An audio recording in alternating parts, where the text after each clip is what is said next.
Olá! O mutirão carcerário no Ceará é um dos destaques do Judiciário em Evidência de hoje. E você vai ver também. Advogado Paulo Ayrton Albuquerque Filho toma posse no cargo de desembargador do Tribunal de Justiça do Ceará. Grupo de Auxílio e Varas de Delitos de Tráfico de Drogas de Fortaleza promovem primeiro mutirão de instrução e julgamento de processos de tráfico de entorpecentes. Esses e outros assuntos você acompanha agora no Judiciário em Evidência. No dia 8 de agosto, o Tribunal de Justiça do Ceará empossou o advogado Paulo Ayrton Albuquerque Filho no cargo de desembargador. Ele foi escolhido pelo governador Cid Gomes para a vaga destinada ao OAB Ceará pelo critério do 5º Constitucional. Paulo Ayrton Albuquerque Filho ocupará o lugar do desembargador Hernani Barreira Porto, aposentado em outubro de 2012. Autoridades, amigos e familiares participaram da solenidade de posse. O discurso de boas-vindas ao novo integrante da Corte foi feito pelo desembargador Washington Luiz Bezerra de Araújo. Vossa Excelência, desembargador Paulo Ayrton, chega ao Judiciário Cearense num daqueles momentos cruciais da nossa vida institucional. Estamos no limiar de uma nova era. Acham-se presentes as condições objetivas para uma ação renovadora de práticas e costumes, de reafirmação dos padrões éticos que devem nortear nossas ações. Paulo Ayrton Albuquerque Filho é natural de Massapê, a 272 quilômetros da capital.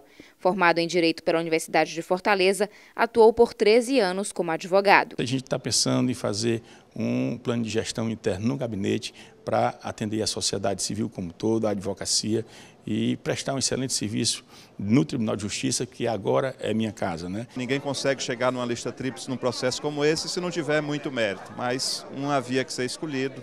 E eu consultei algumas pessoas, não tinha conhecimento com o advogado, com a pessoa, não conhecia pessoalmente o hoje desembargador Paulo Ayrton, mas enfim, consultando várias pessoas, somente no judiciário, chegamos a esse nome. Espero que ele possa fazer aqui um bom trabalho. O presidente do TJCE relembrou o trabalho já prestado por Paulo Albuquerque ao Poder Judiciário. Tem muito talento, muita competência, já prestou serviço ao Tribunal de Justiça, contribuindo para a nossa consolidação das normas do Poder Judiciário, isso na gestão do presidente Zé Maria de Mello. Com a posse de Paulo Albuquerque, o tribunal conta agora com 42 integrantes. Falta uma vaga a ser preenchida por juiz de carreira. A vaga foi aberta com a aposentadoria do desembargador João Byron de Figueiredo Frota em junho deste ano. Como você viu na reportagem, o advogado Paulo Ayrton Albuquerque Filho ingressou no Tribunal de Justiça por meio do 5º Constitucional. A gente explica agora como funciona esse tipo de eleição de desembargador. O 5º Constitucional reserva 1/5 das vagas nos tribunais para integrantes do Ministério Público e da Advocacia. Quando surge a vaga, o Tribunal de Justiça publica edital informando se é destinada ao Ministério Público ou à Ordem dos Advogados do Brasil. A partir daí, o MP ou a OAB escolhem por meio de votação 6 nomes entre os profissionais em atuação. Eles precisam ter mais de 10 anos de atuação, notório saber jurídico e reputação ilibada. A relação com 6 nomes, chamadas de lista sextupla, é encaminhada ao Tribunal de Justiça, que elege 3 candidatos, e remete a lista tríplice ao governador, a quem cabe nomear um novo desembargador. No Tribunal de Justiça do Ceará, o 5º Constitucional é representado pelos desembargadores Maria Iracema Martins do Vale, Francisco Lincoln Araújo Silva, Vera Lúcia Correia Lima, Paulo Francisco Banhos Ponte e Teodoro Silva Santos. Eles ingressaram no TJCE em vagas destinadas ao Ministério Público. Já os desembargadores Fernando Luiz Ximenes Rocha, Francisco Gleidson Pontes, Carlos Alberto Mendes Forte e Paulo Ayrton Albuquerque Filho eram advogados. Os demais desembargadores vieram da magistratura, ou seja, são juízes de carreira. O Grupo de Auxílio para a Redução do Congestionamento de Processos Judiciais e as 3 Varas de Delitos de Tráfico de Drogas de Fortaleza estão promovendo o primeiro mutirão de instrução e julgamento de ações de tráfico de entorpecentes. A mobilização tem a parceria do Ministério Público, do Núcleo de Prática Jurídica da Faculdade Estácio Fique, da Defensoria Pública da OAB Ceará e das Secretarias de Justiça e de Segurança Pública do Estado. Além dos 3 juízes das varas de delitos de tráfico de drogas, 6 magistrados do Grupo de Auxílio participam do mutirão, que teve início no dia 1º de agosto. O objetivo é analisar 700 processos até o dia 30 de setembro deste ano. É uma iniciativa inédita do Judiciário Cearense em fazer instrução e julgamento em ações envolvendo tráfico de drogas. O objetivo principal é acelerar o trâmite desses processos. É uma matéria que a sociedade, vamos dizer, é uma preocupação da sociedade. Essa questão do tráfico de drogas é uma base da prática de outros crimes, como homicídio, latrocínio, roubos, furtos, porte ilegal de arma. As atividades são realizadas no Fórum Clóvis Bevilacqua. Uma das audiências ocorreu na 2ª Vara de Delitos de Tráfico de Drogas. Esse jovem responde a processo sob acusação de traficar cocaína em 2011. Ele é réu primário, confessou o crime e não teve incidentes após o delito. O rapaz foi condenado a 2 anos e 4 meses de prisão, no regime aberto. Ele pode recorrer. Quem presidiu a sessão foi a juíza Antônia Dilce Rodrigues Feijão, do Grupo de Auxílio. Nós fazemos uma média de 4 audiências completa pela manhã e 2 no período da tarde, onde nós fazemos desde o interrogatório, escutamos as testemunhas arroladas pelo Ministério Público, pela defesa, fazemos também já em audiência debates orais e sempre que possível já julgamos também em audiência, ou seja, nós pegamos o processo do início e já damos o resultado final, que é a sentença de 1º grau. Nós que trabalhamos aqui na área de entorpecente, ou seja, relacionado com os crimes de tráfico de droga, temos visto que a demanda é grande. E o mutirão está vindo exatamente para dar um reforço. Bom, é importante, né? Porque infelizmente nos últimos anos tem acontecido uma incidência crescente desse tipo de delito na nossa sociedade. Além dos julgamentos, o mutirão está atuando na fase pós-sentença de outros processos. O processo ele não se encerra com julgamento.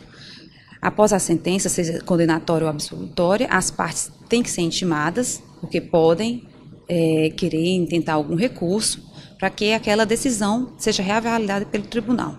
Então, além dos expedientes de intimação, tem os expedientes para encaminhamento aos processos, caso haja um recurso ao Tribunal de Justiça. No caso de condenação com trânsito julgado, a expedição da carta de guia para que a pena seja executada nas varas de execuções penais. E no caso de absolvição com trânsito julgado, o arquivamento. Veja no próximo bloco, o CNJ e Tribunal de Justiça realizam mutirão carcerário no Ceará. O objetivo é analisar a situação processual dos presos condenados. O Fórum da Comarca de Beberibe, no litoral leste do Ceará, fica na rua Joaquim Queiroz Facó, sem número, bairro Novo Planalto.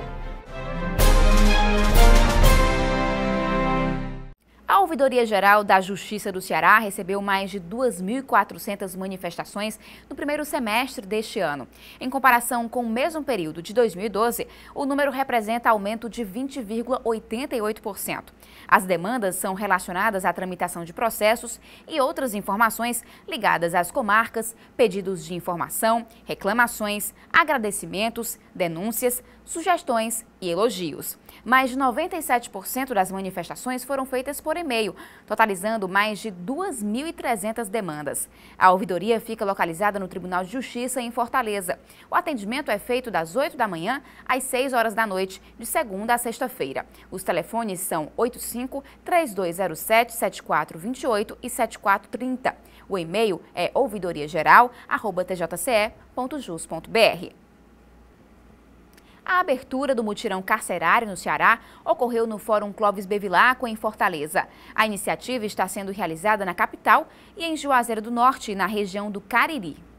É a terceira vez que esse tipo de trabalho é feito no Estado. O desembargador Guilherme Calmon, conselheiro do CNJ, fez questão de ressaltar que isso não significa que o sistema prisional cearense não funciona. Segundo o desembargador, além de analisar a situação dos presos e conceder benefícios previstos em lei, o mutirão tem o objetivo de estabelecer parcerias para melhorar o sistema carcerário. A secretária de Justiça do Ceará, Mariana Lobo, disse que mais de 60% dos presos no Estado são provisórios.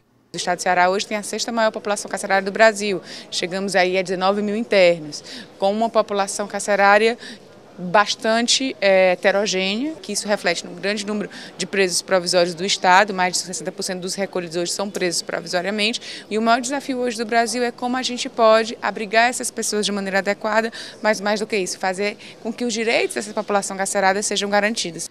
A Defensora Pública Geral do Estado, Andréa Coelho, informou que 16 defensores públicos estão atuando no mutirão. A Defensoria Pública, mais uma vez, participará em parceria com o CNJ, a fim de desenvolver um trabalho de eficiência no mutirão carcerário, avaliando os processos que foram separados para este mutirão e colocando nestes processos todos os pedidos que sejam necessários para que os apenados tenham seus direitos garantidos. O juiz César Belmino Barbosa Evangelista, titular da 3ª Vara de Execução Penal de Fortaleza e corregedor de presídios, afirmou que a equipe do CNJ e do tribunal também está visitando as unidades prisionais.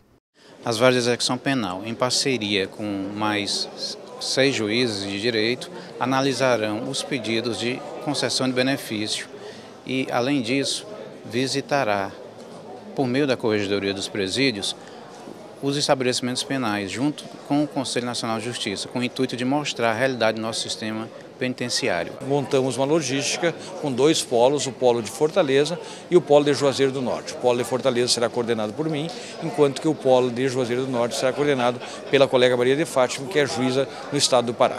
O presidente do Tribunal de Justiça do Ceará, desembargador Luiz Gerardo de Pontes Brígido, falou dos desafios para o judiciário e executivo com o aumento da população carcerária. A migração de delinquentes para o Nordeste como um todo. Aqui no Ceará nós estamos numa escalada de violência, estamos discutindo políticas de segurança pública, mas é previsível que aumente a população carcerária.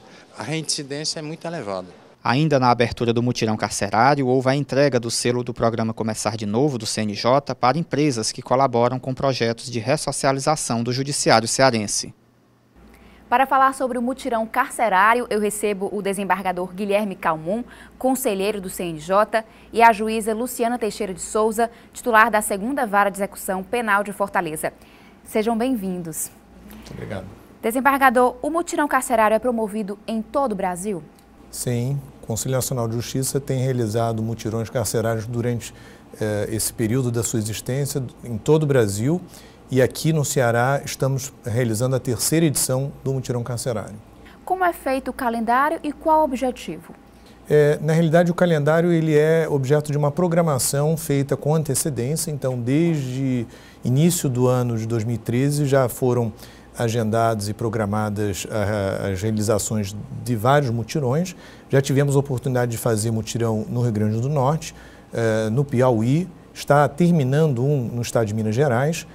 Há a programação ainda do estado do Amazonas, enfim, na verdade é todo um planejamento e um cronograma que é estabelecido pelo Conselho Nacional de Justiça, mas não existe um número fixo de estados que deverão ser objeto de mutirão. Na verdade, isso depende exatamente de um cronograma estabelecido antecipadamente, né? Juíza, qual é a estrutura de pessoal disponibilizada pela Justiça do Ceará para o mutirão? O Poder Judiciário do Ceará dividiu o estado em dois polos, 2 regiões, funcionando um polo na capital e outro polo em Juazeiro do Norte, no sul do estado. E para a capital foram disponibilizados 9 juízes, além do coordenador, e 17 servidores. Já no polo de Juazeiro do Norte são 5 juízes e 8 servidores. Desembargador, quanto tempo o mutirão dura e como é feita a análise dos processos? Na realidade, em regra, normalmente dura 30 dias, um mês, mas há alguns mutirões em que isso pode variar. Por exemplo, já tivemos a oportunidade de o CNJ realizar um mutirão no estado de São Paulo e, em razão das suas dimensões, inclusive no que tange a população carcerária, foi necessário um período de quase 4, 5 meses, né? Aqui no Ceará, esse 3º mutirão tem a programação para período de um mês. A ideia é de nós pegarmos todos os processos que digam respeito a réus presos, seja na chamada prisão provisória, aqueles em que não há ainda uma sentença condenatória, ou os presos definitivos, que aí são aqueles que já estão com seus processos de execução andando, tramitando nas varas de execução penal. E, juíza, por que a Justiça Estadual criou 2 polos de atuação, Fortaleza e Juazeiro do Norte? Acredito que, em razão da dimensão do Estado, para facilitar o transporte dos processos físicos, já que os processos do interior das pessoas presas, como disse o desembargador, serão analisados pela equipe do mutirão. Então, a gente dividiu-se para que contribua, seja mais rápido pela questão da celeridade, para facilitar a questão da análise desses processos. Desembargador, quais os critérios para concessão dos direitos, como progressão de regime e liberdade condicional? Na realidade, os critérios que estão previstos na lei, né? Portanto, nada pode ser feito dentro dos mutirões carcerários se não observados os critérios e exigências previstas na lei de execução penal e outras leis que tratam dos temas de benefícios envolvendo a execução penal. E aí, obviamente, dependendo do tipo de crime, tem que ser feita uma análise, como a doutora Luciana bem colocou, uma análise do caso concreto, quer dizer, data de prisão, tipo de condenação, que tipo de crime foi praticado, porque dependendo do crime isso pode gerar necessidade de verificação de percentuais de cumprimento de pena diferenciados. O exame criminológico para alguns tipos de crimes vai ser necessária a apresentação desse exame. Enfim, então são uma série de requisitos que a própria legislação prevê e os juízes, obviamente, com a experiência que têm, vêm observando para fins de concessão desses benefícios. E, juíza, todos os processos de réus condenados vão ser analisados? Não, os processos que serão analisados são das pessoas condenadas que estejam presas, ou seja, em regime fechado e em regime semiaberto, desde que não estejam em gozo da prisão domiciliar. Desembargador, esses benefícios são concedidos imediatamente? A ideia é que sim, né?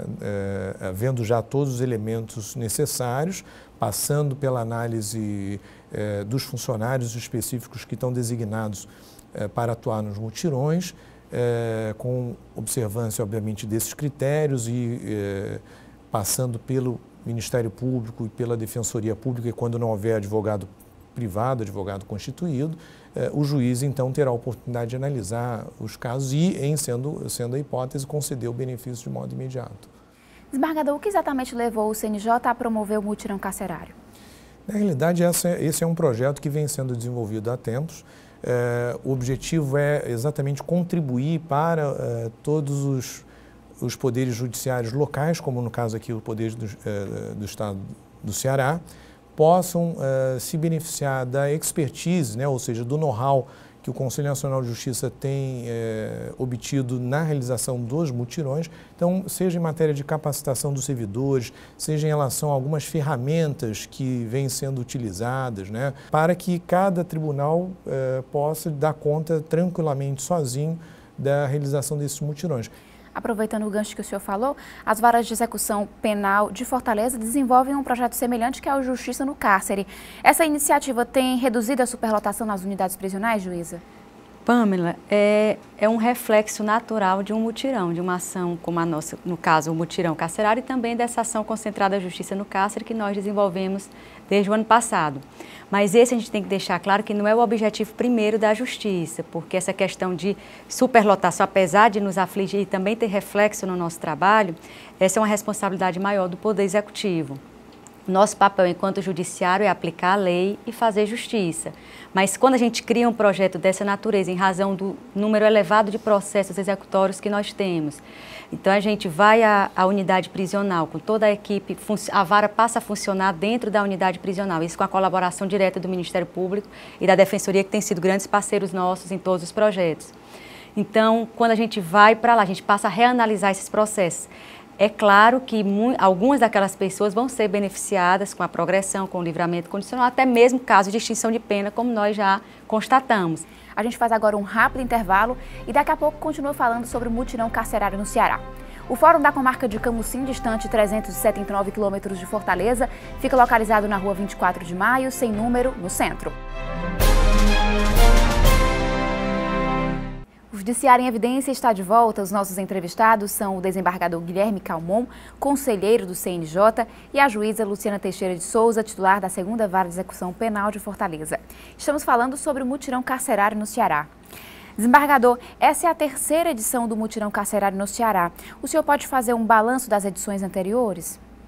Primeiro, 2009 era realmente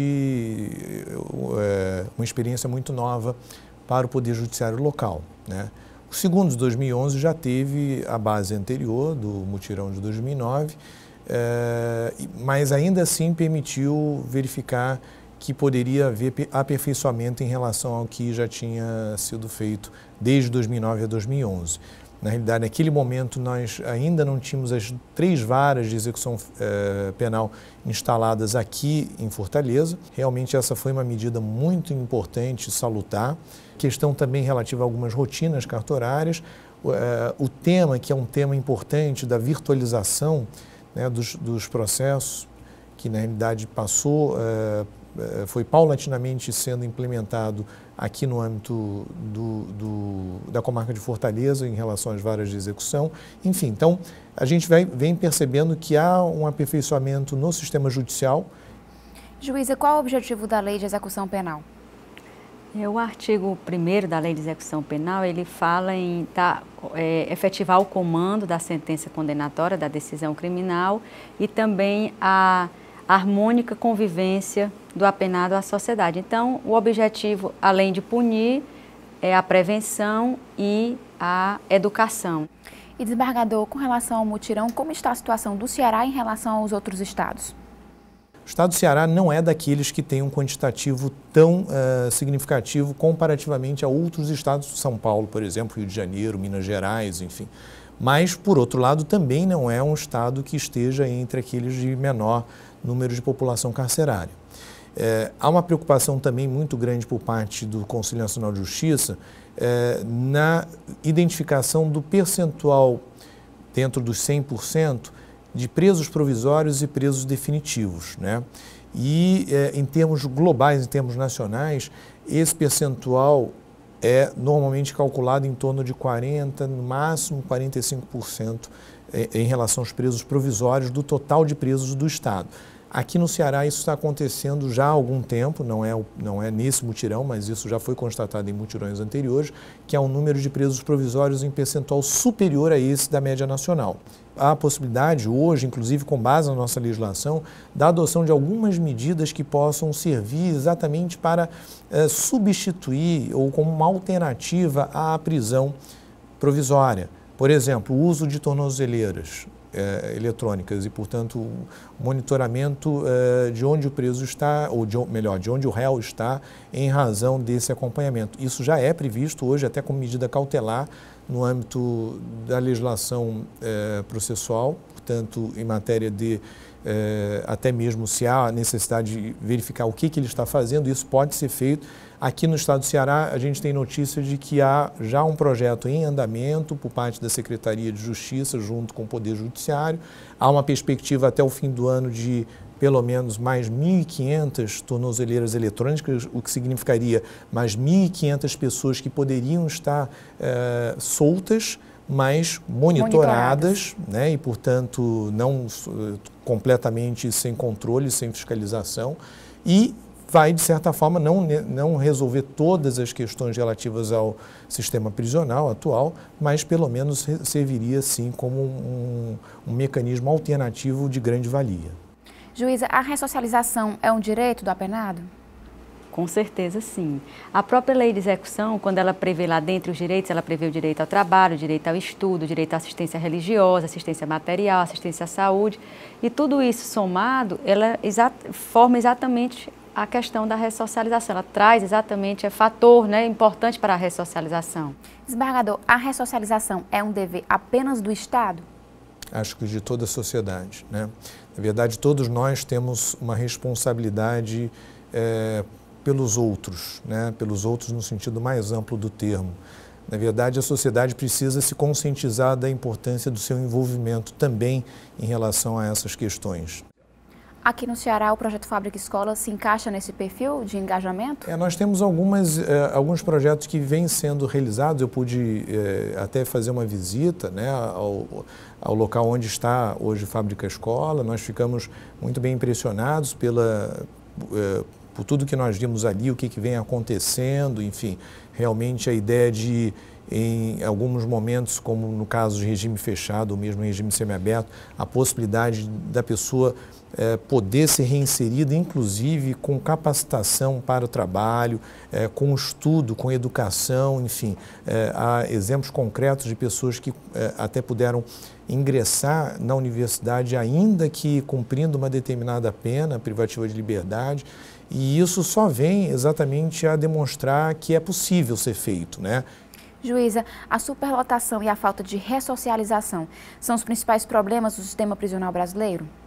São grandes problemas do sistema prisional brasileiro, né? E a questão, a gente sempre diz o seguinte, que é preciso se investir na estrutura física, isso é fato, até porque isso vai dar a condição digna do local onde o apenado está cumprindo sua pena.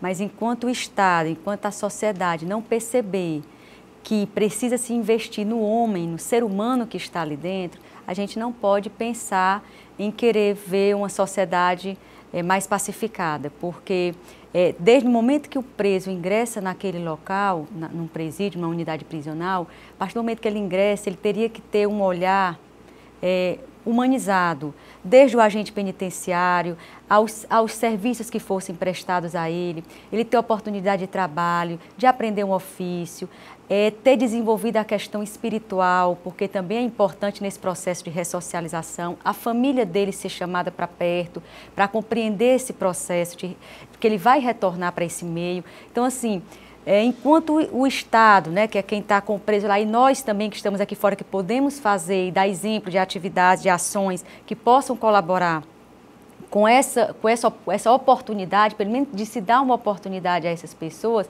a gente pode construir, na minha visão, inúmeros presídios e nunca serão suficientes para colocar essas pessoas lá dentro. Desembargador, então, voltando só um pouco para o mutirão, o CNJ elabora relatório ao final dos mutirões? Sim, todos os mutirões eles são objeto de um relatório final, dando conta de tudo aquilo que aconteceu, especialmente número de processos analisados, situações em que houve algum benefício concedido, situações em que não houve nenhum benefício porque não era caso, enfim, mas que foram analisados, né? Tudo isso é objeto de um relatório final que depois é publicizado, né? Ou seja, divulgado à comunidade e à sociedade em geral, de modo que ela possa, de fato, saber o que ali aconteceu. São apresentadas algumas sugestões ou até recomendações que possam vir a ser adotadas pelo Poder Judiciário, bem como pelo Poder Executivo local, né? Inclusive, por exemplo, no segundo mutirão aqui do Ceará, do Estado do Ceará, uma das sugestões apresentadas foi exatamente a da instalação das duas novas varas de execução penal, o que de fato aconteceu e que veio, e hoje nós podemos constatar concretamente que era realmente uma necessidade. Então, isso vem a demonstrar a importância desses relatórios e do próprio mutirão, de modo que dali se extraiam algumas conclusões e que permita que haja um legado, né? Ou seja, algo que vá se perpetuar mesmo depois de encerrado o mutirão. Eu agradeço a presença de vocês. Muito obrigado. Eu que agradeço. O Judiciário em Evidência fica por aqui. Para saber outras notícias sobre a Justiça Cearense, acesse www.tjce.jus.br. Visite o Tribunal também nas redes sociais. O Twitter é @TJCE Notícias e o Facebook é TJCE Oficial. O Judiciário em Evidência volta na semana que vem. Até lá!